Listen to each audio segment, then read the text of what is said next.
decided to go on a road trip, as you can probably tell from the title. I bought a ticket to Miami, did everything I had to do in Miami in under 3 days, and then I had 10 days of basically nothing. So rented a car, and now I'm going on this fantastic adventure of discovery throughout Florida and some other surprise destinations that you'll hear about later on.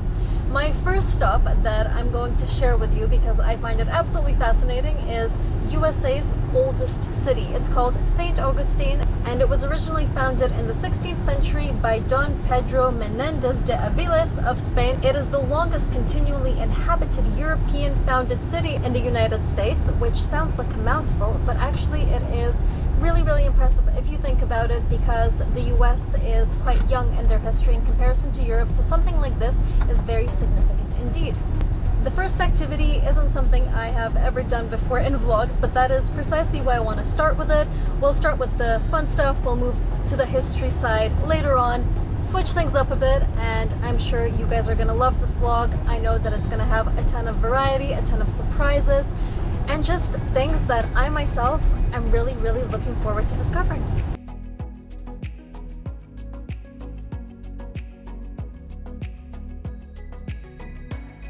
You might be wondering what it is that I'm doing in a place full of barrels. I am in a distillery founded by 20 local families. They produce all sorts of different alcohols, spirits, crafts, and they are the first distillery in Florida to produce bourbon.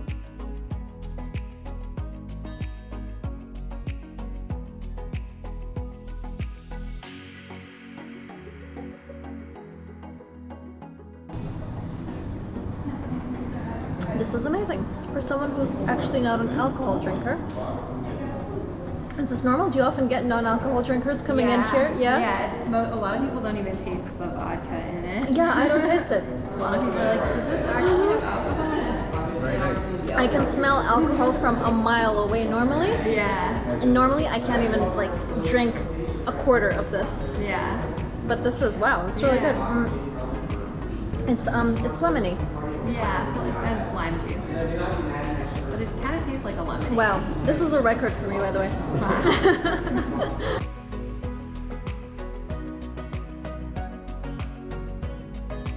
What did you say was in this one? Pineapple, coconut, almond, vanilla, nutmeg, lime, and ginger. My cameraman has just pointed out that this tastes like a painkiller, and if you remember, that is a drink that we had in the BVI. I'll link the vlog above now. He is absolutely right. That's exactly what I'm getting here.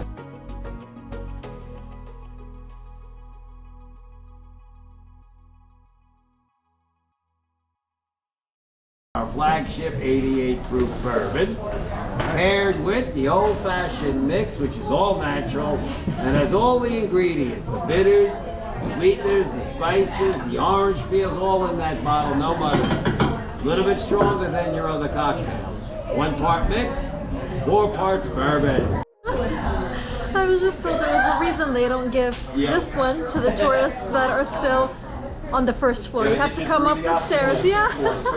You have to come up the stairs and then you have this one, because this is really strong in comparison to the others, at least for me.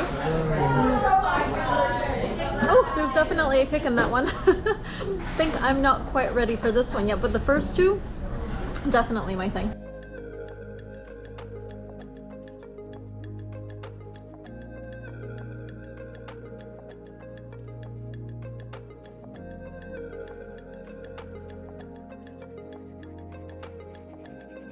Time for a little hotel tour. I'm staying in the Renaissance Hotel, which has an incredible location. It's close to pretty much everything that you can hope to see in St. Augustine. I'm going to give you a little tour of the lobby, of the room, and of a few design details that I've noticed. Come on.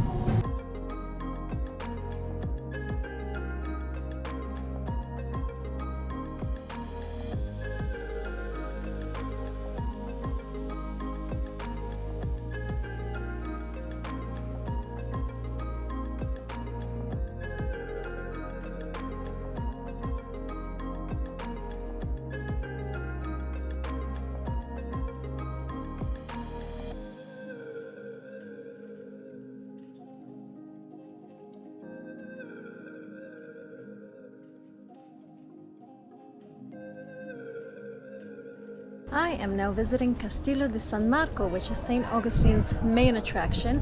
It is the oldest masonry fort in the US, dating back to the 17th century. The decision to construct this fort came after the city was attacked by Sir Francis Drake and his 22 ships in 1586. That's one of the reasons that it wasn't constructed in wood, but in something that is a much more solid material that actually resembles sedimentary rock.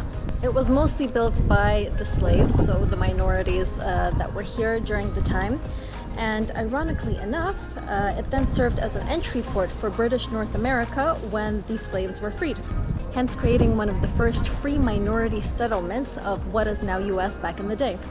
The fort briefly belonged to the British in the 18th century, then it was used as a military base, and it was turned into a tourist attraction less than 100 years ago. So for me to be able to see all of this is a pretty new experience, and something that they would probably deem completely impossible only 150 years ago. That was amazing. It's getting super windy, and once again, this is the dress that I choose to wear. I have already had this issue in this exact same dress. I'll link the vlog above now. This was in Puglia, in Matera.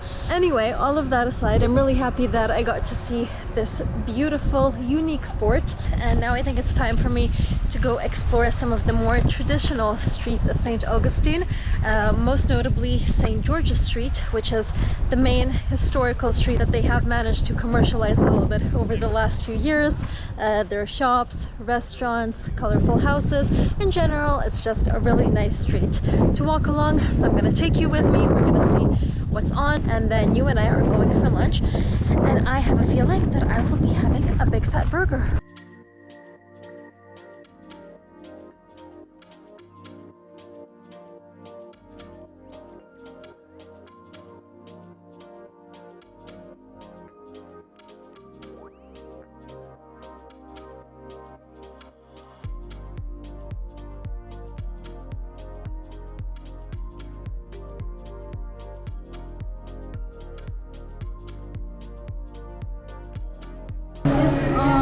Why can I not get used to these American portions? I keep ordering, and check this out. This is a small snack, by the way. On the menu, this pretzel is listed as a small snack.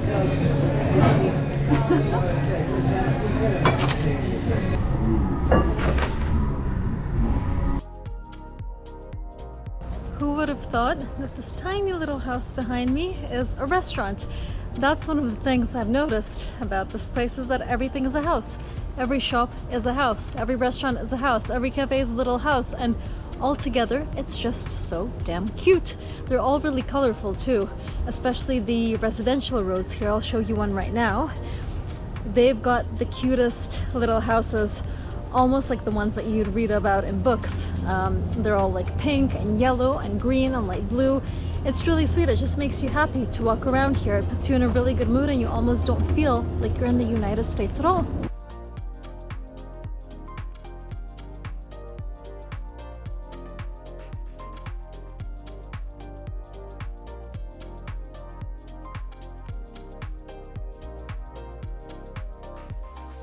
One of the things that Florida is best known for is their huge network of natural springs. There's over 30 of them, and they stretch from the middle of Florida all the way up to the north.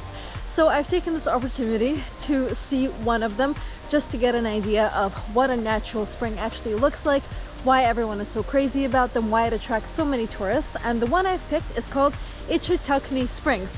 It's super old. It was used by the first native settlers here thousands of years ago.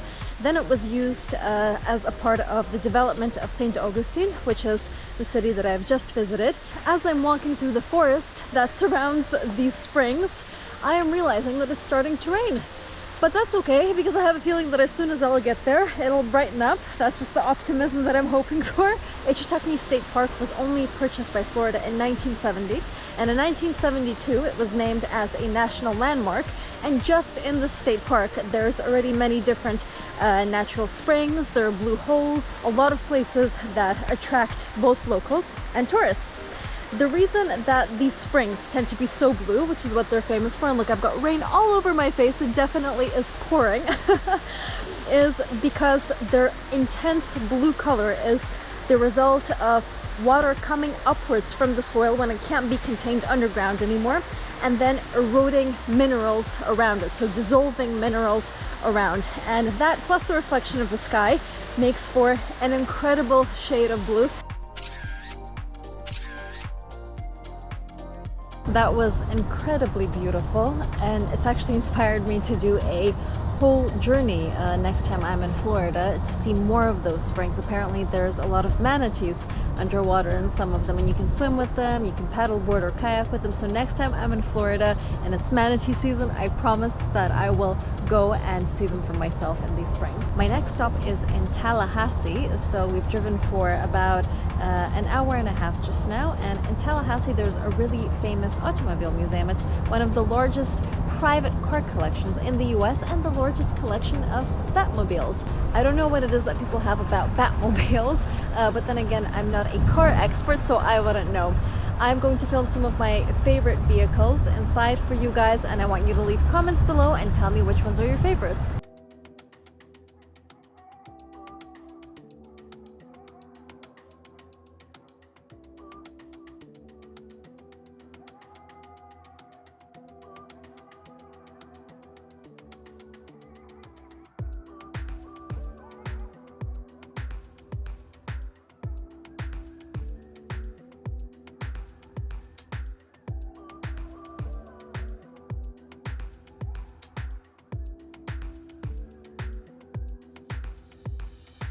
Fun fact about Tallahassee, it is the state capital of Florida.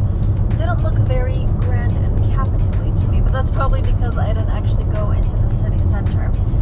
We just skimmed around the edge of Tallahassee to see the museum, we had some lunch, and now we're on our way to our next destination. And driving through Florida, I realized that everything, no matter where you are, if you're in a big city, if you're in the middle of nowhere, if you're in the countryside, the suburbs, everything is super well kept and really manicured. I'm going to show you what I mean right now. This is a residential area in a town that doesn't even have a name on Google Maps, but everything looks much better than it would in a European suburb, from my experience anyway. The weather today has been very, very unpredictable. It rains for 2 minutes, then there's sun, then it rains again. There's a lot of clouds in the sky, so I'm hoping that by the time that we get to the beach, it'll be nice and sunny. But I think at this time of year, you never know.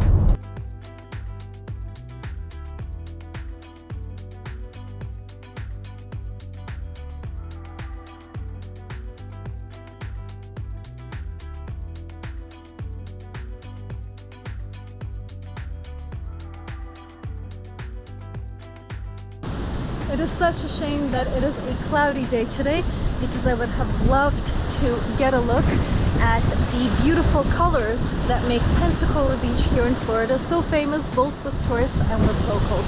The sand, even on a cloudy day, is exceptionally white, and that is because it is filled with tiny little pieces of quartz. So that's a nice fun fact. Pensacola is in the Florida Panhandle, so I'll show you a map right now. And there is a little debate going on whether Pensacola or St. Augustine, that I just visited, is actually the oldest city in the US. This one was established 6 years earlier, but St. Augustine was more continuously inhabited. So it's up to you guys to do the research, and then you tell me what you think in the comments below. The other reason Pensacola is famous is because of their naval air station here. In general, during this road trip, I've been blown away by the diversity that Florida has shown me, both in terms of nature, in terms of cities, in terms of things to see, scenic drives, good food. It honestly has everything, and that's something that I didn't expect, because when I think of Florida, I sort of think of Miami and Orlando, and that is my ignorant non-American side coming out, I guess. So doing this road trip completely proved me wrong, and that's been a really amazing discovery for me. But this road trip is not over, because even though I finished the Florida segment, there is still so much more to discover in the direction where I'm heading. So I will post vlogs of more states, more places, all completely new to me. Yeah, I think that's about it. I would like to thank you guys for watching this vlog, for sticking around with me. Please like, comment, and subscribe. Keep smiling, and I'll see you next time. So we're driving, and I'm looking at the arrival time, and all of a sudden it changed by an hour, and I'm thinking, what's wrong? not being a driver, I think, yep, that's exactly why the time changed. And then I realized that we literally just crossed through a time zone. And that's amazing. I've never done that before by car. We've gone from 2:45 to 1:45. And I'm blown away because it just happened like that. Is it weird? Is it weird that I find this absolutely fascinating? Comment if you think it's weird.